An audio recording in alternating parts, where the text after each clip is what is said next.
Zolga, IB Masters Learning Center and IBMasters.com. And today we're going to look at the 16th question from Digital SAT Test 2 Module 1 is from the Bluebook app. Number 16 reads, which choice completes the text so that it conforms to the conventions of standard English?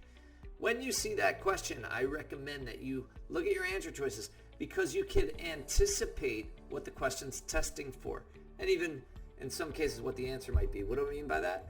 Well, notice answer choice B and C. You've got identical answers, one with a semicolon, the other with a comma.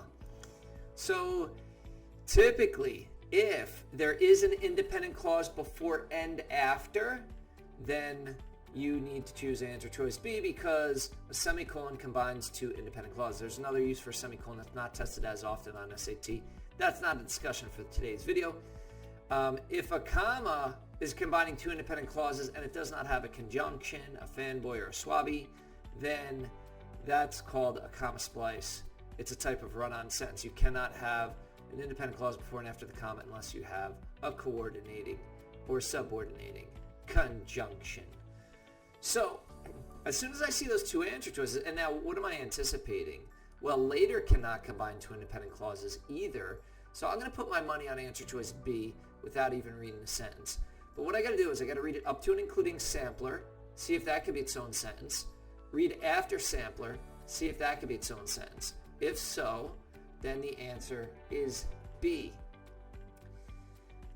It begins, Seneca sculptor Marie Watt's blanket art comes in a range of shapes and sizes. In 2004, Watt sewed strips of blanket together to craft a 10 by 13 inch sampler. Could that be its own sentence? Yes, it can. And then it starts again. In 2014, she arranged folded blankets into two large stacks and then cast them in bronze, creating two curving 18-foot tall blue bronze pillars. Could that be its own sentence? Yes, it can. So the first one, the subject is art and the verb is comes, and it is a complete sentence. It's a complete thought, so it's an independent clause. And then it's not a complete sentence technically because you got a semicolon there. So you've got one sentence with two independent clauses connected with a semicolon. In the second independent clause, you've got she is the subject, the verb is arranged, and that also could be its own sentence. It is a complete thought. So that's an independent clause. So it looks like our answer is in fact B. Answer is C once again. That's a comma splice. A comma cannot combine two independent clauses unless you've got a conjunction. And answer choice A, later cannot combine two independent clauses. So that's why A and D are both wrong.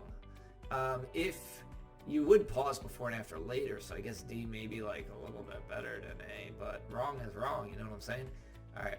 Thank you for joining us today. If you like this video, click like. You can share it with someone who has difficulty identifying sentence fragments, independent clauses, doesn't know the rule for a semicolon, doesn't know what a comma splice is. If there's any question you'd like to see answered from any official PSAT or SAT or ACT, leave that in the comments. I'd be happy to shoot a video on it.